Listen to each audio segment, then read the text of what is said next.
Hi hello నమస్తే welcome to auto wall updates. ఇప్పుడే మన కిరీటి గారు నటించిన అండ్ జెనీలియా గారు అండ్ శ్రీలీల గారు కూడా నటించిన జూనియర్ మూవీ చూసడం జరిగింది. సో ఈ మూవీ అయితే ఈ మధ్య ఉన్న మూవీస్లో కొద్దిగా బజ్ ఉందని చెప్పొచ్చు. అండ్ వైఆర్ఈ సాంగ్ కూడా ఎంత బాగా ట్రెండ్ అయిందో మనందరికీ తెలుసు. సో ఈ మూవీకి అయితే వెళ్ళానండి. అసలు ఈ వీకెండ్ ట్రై చేసలేదు, ఇన్ డెప్త్ రివ్యూలో మాట్లాడుకుందాం. ఈ మూవీ బేసిక్ స్టోరీలో వచ్చేసి మన హీరో ఒక అల్లర్చిల్లరగా తిరిగి ఒక కుర్రాడండి, ఈజీ గోయింగ్గా వెళ్తూ ఉంటాడు. బట్ తనకి తన ఫాదర్కి అయితే మధ్యలో కొద్దిగా డిస్టర్బెన్స్ అయితే ఉంటుంది. సో వాళ్ళ మధ్య బాండ్ మళ్ళీ తిరిగి కనెక్ట్ అయ్యారు లేదా, అసలు ఏం జరిగింది ఇదంతా తెలియాలంటే ఈ మూవీ ట్రై చేయాల్సిందే. ఈ మూవీ పాజిటివ్ విషయానికి వస్తే మూవీలో కంటెంట్ ఏమాత్రం లేకపోయినా కానీ కొన్ని ఫ్లాట్ సీన్స్లో అయితే డిఎస్పీ గారు హీరో అని చెప్పాలండి.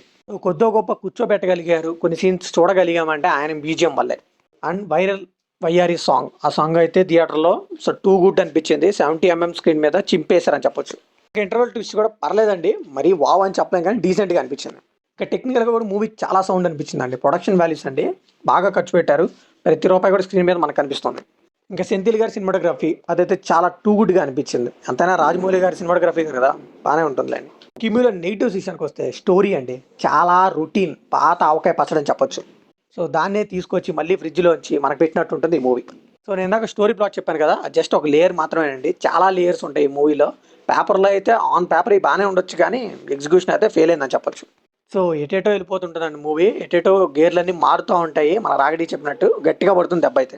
సో లిటరల్లీ సినిమా చూసాకైతే మన బ్రహ్మానందంగా ఒక రీల్ వస్తూ ఉంటుంది చూసారా, అదే ఫీలింగ్ నాది కూడా. అసలు నేను ఎక్కడున్నాను, ఎందుకున్నాను, ఈ సినిమా ఎందుకు చూసాను అనిపించింది. ఇప్పుడు ఒక సినిమా తీశారనుకోండి, ఒక సీన్ వీళ్ళు పెట్టారనుకోండి, ఆ సీన్కి ఏదో ఒక పర్పస్ ఉండాలి, ఆ మోటో ఉండాలి, అసలు వీళ్ళు ఏం చెప్పాలనుకుంటున్నారు అనిపించాలి. బట్ అదేం ఉండదండి, మన క్రింజ్ షార్ట్ ఫిల్మ్సే బెటర్ అనిపించింది ఈ మూవీ కంటే కూడా.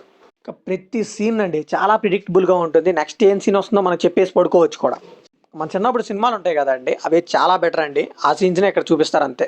పోనీ అట్లీస్ట్ ఫస్ట్ హాఫ్ ఎలాగో రాడ్ ఇచ్చారు, సెకండ్ హాఫ్లోనే ఇంకేదైనా స్టప్ పెడతారు, ఇంకేదన్నా ఉంటుంది ఈ మూవీలో అనుకున్నాను కానీ లేదండి. ఫస్ట్ 10 minutesకి నాకు అయిపోయింది, అంబులెన్స్ ఎక్కేసాను ఇంక అంతే. సో ఇంక తర్వాత ఫరక్ పడలేదండి, ఇంకా సినిమా రన్ అవుతూ ఉంటుంది, మనం అలా చూస్తూ ఉంటాం సెవెల్ నాకు అంతే. పోనీ మధ్యలో మీరు పడుకొని లేచినా కానీ సినిమా ఏమైపోయిందని ఎవరిని అడగాల్సిన పని లేదు, ఎందుకంటే మీకు కనిపిస్తూనే ఉంటుంది. సో యాజ్ ఇట్ ఈస్ మనం ఎక్స్పెక్ట్ చేసిందే జరుగుతూ ఉంటుంది అక్కడ, నథింగ్ న్యూ అండి. సో మరి వీళ్ళు న్యూ ఎక్స్పీరియన్స్ ఏమిద్దామని తీశారో, పాటలు, ఫైట్లు, లేకపోతే మా దగ్గర ఇంత డబ్బులు నేను చూపించుకోవడానికి తీసారో మూవీ ఏంటో నాకైతే అర్థం కాలేదు. సో నేనైతే ఒకటే డిసైడ్ అయ్యా, రాబిన్ హుడ్ చూసిన తర్వాత తట్టుకున్న గుండెరా ఇది, ఈ మూవీలో ఇంకెంత చూపిస్తారా అనుకున్నాను. బట్ వీళ్ళైతే నెక్స్ట్ లెవెల్ అని చెప్పొచ్చు అండి, ఇంకా ఘోరంగా చూపించారు వీళ్ళైతే. సో సీన్కి కంటిన్యూటీ ఉండదు, ఎక్కడో మొక్క ఎక్కడో కట్టే ఇక్కడ పెట్టినట్టు అనిపిస్తూ ఉంటుంది, అబ్రప్ట్గా ఎండ్ అయిపోతూ ఉంటాయి సీన్స్ అన్నీ కూడా.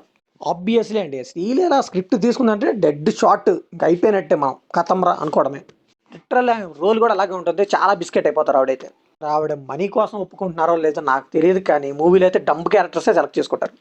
అట్లీస్ట్ వీళ్ళకున్న బడ్జెట్తో అట్లీస్ట్ డీసెంట్ ఫిల్మ్ చేయొచ్చు అండి, మరీ ఇంత ఓవర్గా ఫైట్స్ పెట్టాల్సిన పని లేదు. అండ్ పాటలు వైఆర్ఈ సాంగ్ తప్పితే ఇంకేది కూడా సెట్ అవ్వలేదు, అండ్ అసలు క్లిక్ కూడా అవ్వలేదు. ఇంకా ఫైట్స్ అయితే మేమర్స్ మీకైతే మంచి ట్రోల్ అండి, అప్పటికప్పుడే మీమ్స్ చేసేయాలన్నట్టు ఉంటాయి ఫైట్స్ అయితే. సో ఫైనల్గా నేను ఒక్కటే చెప్తున్నాను, హీరో గారు మీకు డబ్బులు ఎక్కువైతే మాత్రం అనాథాశ్రమాలకు వీళ్ళకి డబ్బులు ఇవ్వండి, ఇలాంటి సినిమాలు తీసి మాత్రం మాకు టార్చర్ ఇవ్వకండి. సో ఇది కంప్లీట్లీ నా ఒపీనియన్ మాత్రమే. మరి ఈ మూవీ మీకు అనిపించింది కంప్లీట్ షేర్ చేసుకుంటే లైక్ చేయండి, షేర్ చేయండి, వెళ్ళి సబ్స్క్రైబ్ చేసుకోండి.